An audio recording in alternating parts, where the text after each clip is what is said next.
Go, go, go, go.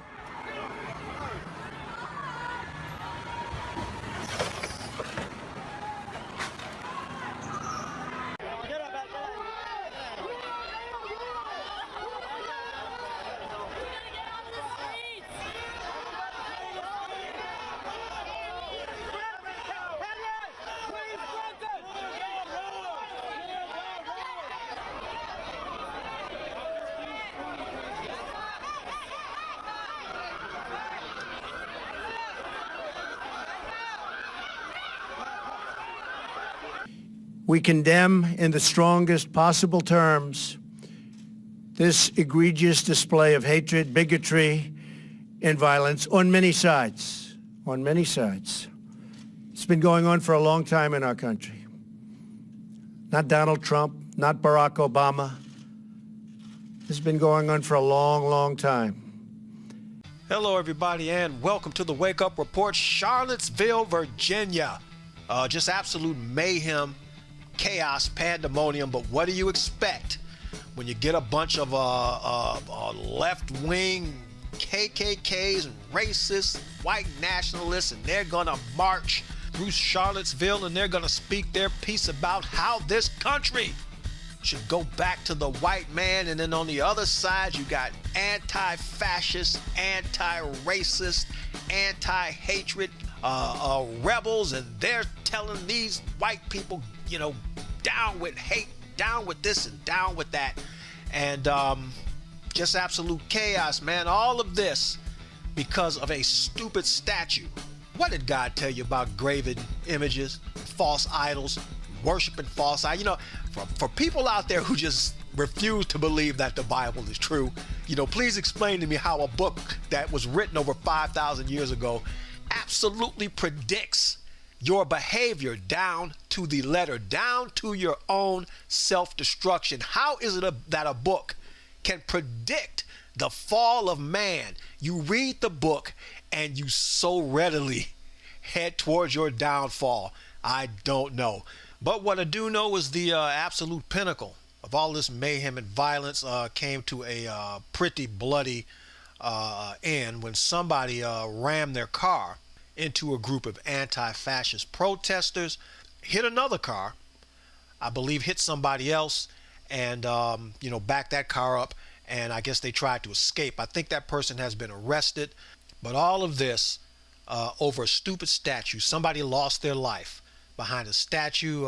Scores of people were injured, all because of a statue, and pretty much because of the false, fake, and absolute ridiculous promises that Donald Trump made to these people. I'm going to tell you people something. All of you people that just thought Donald Trump was going to return this country back to the days of slavery and no civil rights and the white man just owns everything. Donald Trump absolutely lied to all of you. He played all of you like a bunch of suckers. He told you exactly what you wanted to hear in order to get votes.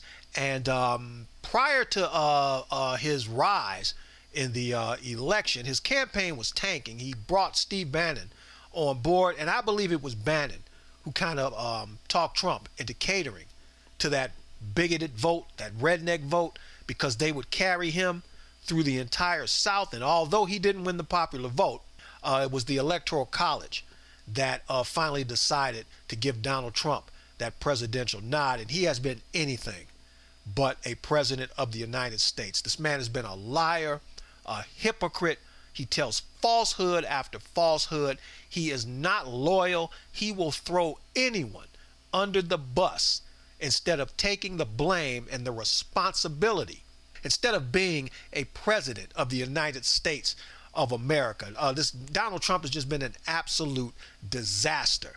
And you people voted for him and you put him in office, and this is how he pays you back. Even David Duke has called Donald Trump out specifically for breaking promises to the white man. Because according to Mr. Duke, Donald Trump swore to all those white people that he was going to return this country back to the white man, and he absolutely has not done that. How could he do that? It is just impossible. A lot of you people just want to live in the past, and it is not going to happen.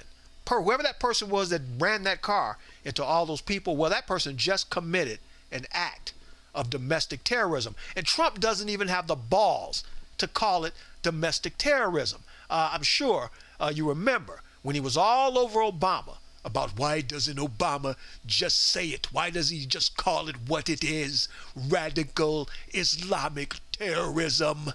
Why doesn't he do it? Why doesn't he do it? Okay, why don't you call this what it is? You will not call it exactly what it's supposed to be called, which is balls out, flat out racism. 7 months. This man has been president of the United States for 7 months, and he has thrown this country into an absolute turmoil. And the best he can do, okay, after all this happens, you know, where there are many sides that are at fault. There ain't no many sides at fault. You remember, like, you know, if you had brothers and sisters when you were kids and one of you did something wrong, but your mother blamed everybody because she didn't want to single anybody out, even though she knew she should have singled out the one who was getting in trouble. This is exactly what he's doing. He doesn't have the guts to, but he can't, you see, because the very people that he would have to point out and say that they are wrong for doing what they did, those are the people who voted for him. Those are the people who he was catering to when he was holding those rallies across the country, and they were down with terrorism and down with Muslims and down with this and all that, and he was encouraging all that stuff. Well, now you can't turn around and dump on the very people who supported you. He has worked himself into a corner, and he cannot get out of it. And the best we can do is watch him squirm and try to wiggle his way out with these half-handed explanations. You know, and many sides are to blame. Yeah, I mean, please, man, come on. Now, for all you racist white people, for all you white people that don't like blacks and Jews and Latinos, gays, LBGTXYZs, and all that mess, get over it. Ain't nobody going nowhere. If you are not Native American, if you are not Mexican, then you don't belong here. Those were the two groups that populated North America before you came and took everything and brutalized and murdered people to get what it is you want. So don't talk about what the white man owns and the white man is supposed to get this back and get this back. If you are so staunch about being white, then go where white people came from. Go to Europe. Go to Russia. Go wherever it is that white people originated from. Go back to the UK. Go back to England. If that's how you feel, man, and if you can't get over the fact that everybody is just here, then you're the one who needs to go. The other thing, I don't care if it's the KKK marching. I don't care if it's the KKK saying that they hate blacks and Jews, and gays, and whatever it is that they hate.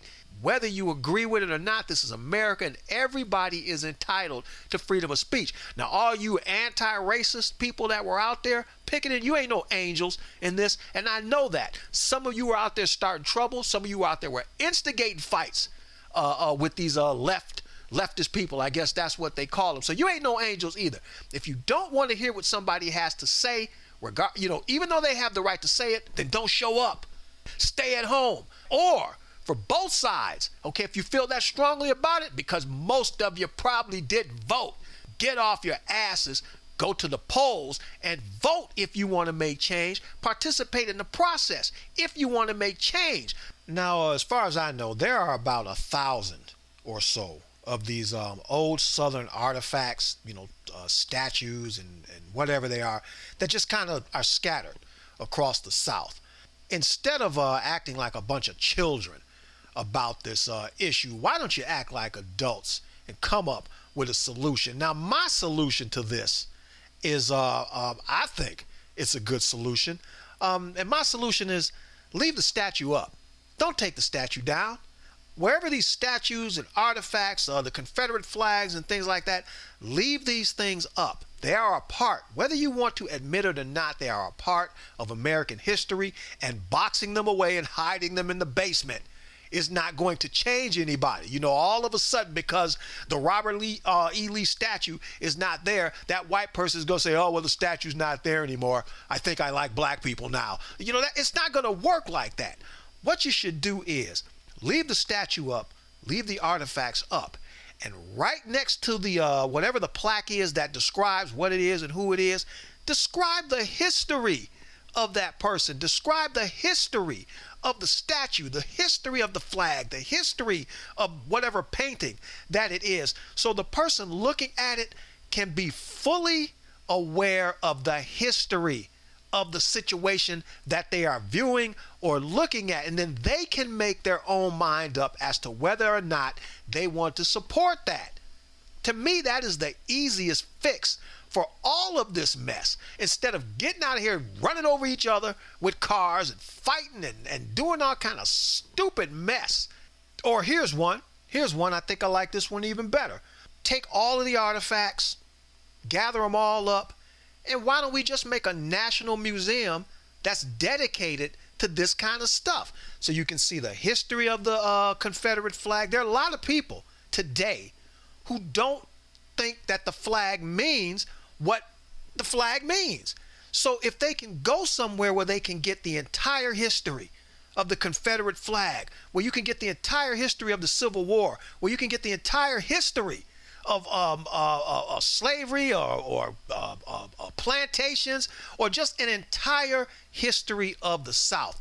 Make a national museum where all this stuff can be put in one place. You can have videos, you can have interactive stuff. You can do so much more from a positive standpoint and have people learn and do this mess that you're doing now. And finally, Donald Trump, because I ain't gonna call you President Trump because you anything but presidential.